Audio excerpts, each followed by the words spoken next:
All right, ladies and gentlemen, good job back again. Once again, let's lock in. Shout out to the IPA, International Passport Association and affiliates.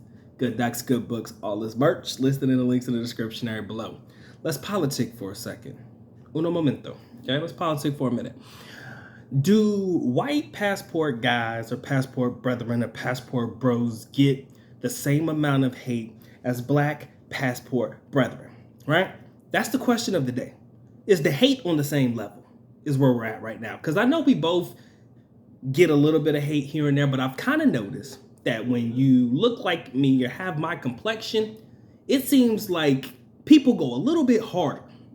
Or I should say young ladies from your particular community go a little bit harder than probably the Caucasian women go towards the Caucasian guys. I'm not saying that the hate don't exist on each side, because I'm pretty sure, everybody has their issues with hate. But is it on the same level as somebody who looks like me? I'm going to honestly say, and you can agree or disagree, that the answer is no. I do not believe that they get more hate or equal hate as some, the passport brethren of the darker skin complexion, okay? But now that I've got that out the way, you can comment in the comment section below how you feel. That's what this comment section is for. Now let's get into what I really want to talk about real quick, okay? Because although the hate, whether you believe it's equal or not, hate does exist, right? There are not a lot of young ladies in the Western world, regardless of what particular country you come from, that are okay with the idea of their men looking to go elsewhere to find women, right? I cannot imagine a young lady on planet Earth that's going to be okay with that. But here is one of the key distinct differences that I've noticed, right? Amongst white passport hate and black passport hate. And maybe you've seen it, maybe you haven't, but let the good doc enlighten you on what he has observed, since he's really been trying to pay attention to people who've talked about this passport community. When it comes to the white guys, right? The majority of the hate or the majority of the comments made towards these guys seems to deal with the ideals of being a sex expat, a sexpat, or exploiting these poor women in these countries, not younger countries, but exploring these young ladies in these poor countries and using them and manipulating them and abusing them and da-da-da-da-da. That seems to be the energy that the young ladies that don't like them have about them, right? That's what it seems. It's all about sex exploitation and all this shit, right? So that's what the white guys get. That's the kind of hate I hear about them.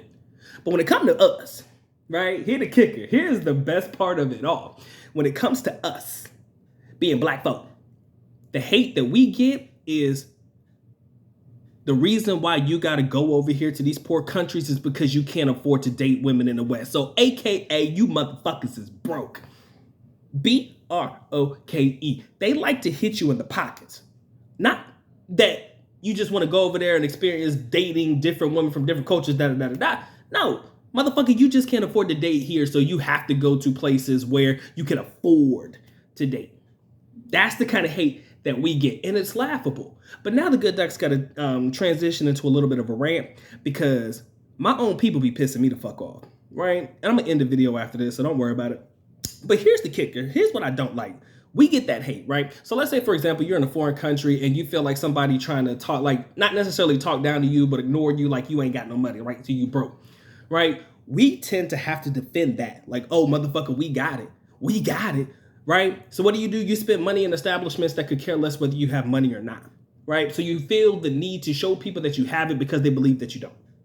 And that happens just about anywhere in the world. Doesn't matter if it's in the West and you're dealing with establishments that don't believe black people got money, or you're overseas anywhere in the world where you kind of feel like, you're not given the treatment that you so rightfully feel that you deserve. So you feel like, oh man, I could blow all the money in this motherfucker. I could buy everything in this bitch. Matter of fact, give me this, give me that. And then you over here buying thousands of dollars worth of shit that you don't need, but you feel like you got to show everybody that you got. And it may be that you just don't got it.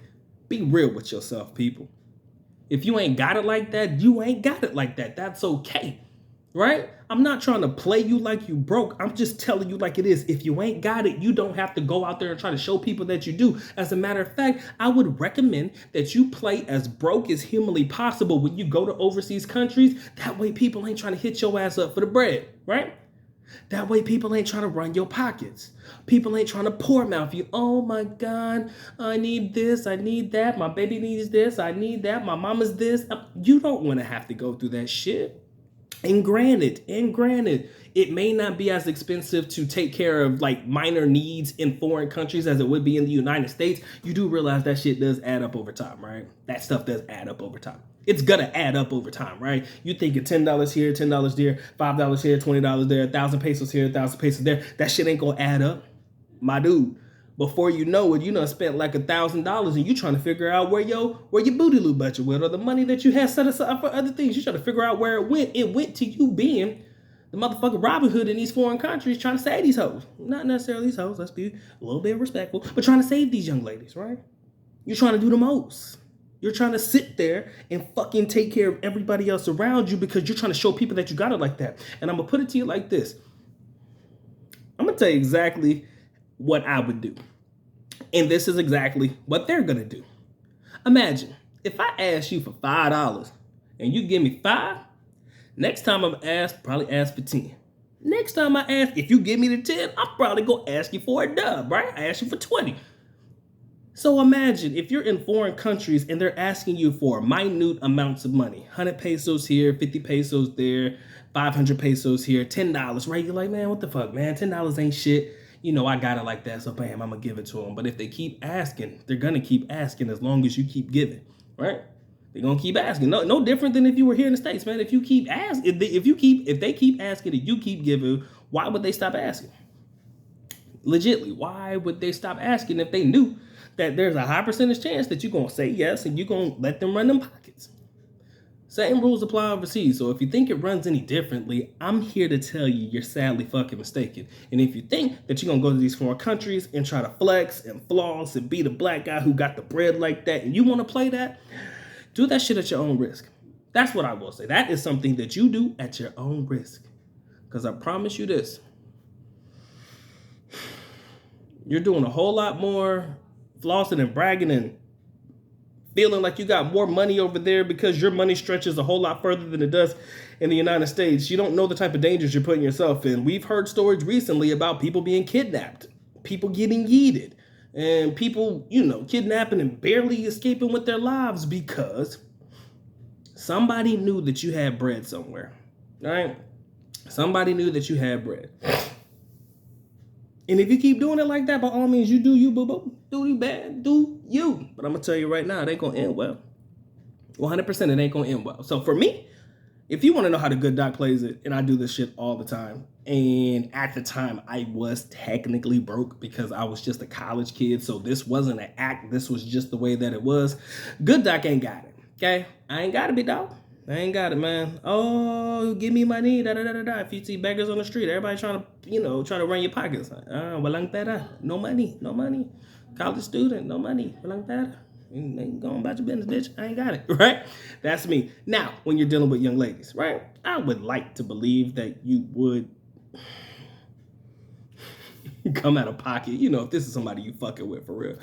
And I'm not talking about just giving money for random shit, but, take them out to eat, just the simple shit, right? But we eat where I want to eat at because I'm hungry and I'm going to eat where I want to eat at. And if that means them peso saver meals that they used to have at McDonald's for 50 pesos, Good Doc was right there. If that means them 50 peso burger steaks that they used to have at Jollibee, because I'm sure the numbers have changed since the pandemic, but, back in the day, them 50 peso meals, them little burger steaks with the little one mushroom on the top with the little gravy, spread that shit over some rice. If that means going over there to get me a peso meal, a little 50 peso meal, Doc was on it. Again, we're talking about dollar meals, basically the dollar menu in the Philippines. Doc was on that shit. The only time I splurged, right? I ain't gonna lie to you. The only time I splurged is when the Good Doc went to KFC, bro. I get some fun shots and all types of chicken and shit, right? So, that was the only time the Good Doc ever, really went out on a limb like that. But, I just want you to understand you got to play it cool, right? Because you never want to start up here and then, decrease.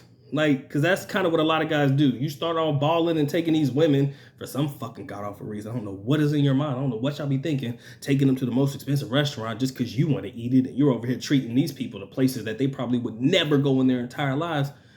And then they start getting used to it because you go in there every day. Then you talk about, let's go to Jollibee. Jolly what? Hell no. I want that good shit. I want that crispy pata. Motherfucker, I want that tilapia. I want all the good. I want it, right? You taking me somewhere nice. And I don't want you to have to fall into that trap, fall into that gap. All right, so that's my rant and rave for the day, man. I hope that you guys picked up a little bit about what the good doc was putting down. Appreciate y'all locking in. It's been a good doc. Y'all take care. Y'all stay blessed, man. Comment section below. Let me know how you feel. Good doc is out. Peace.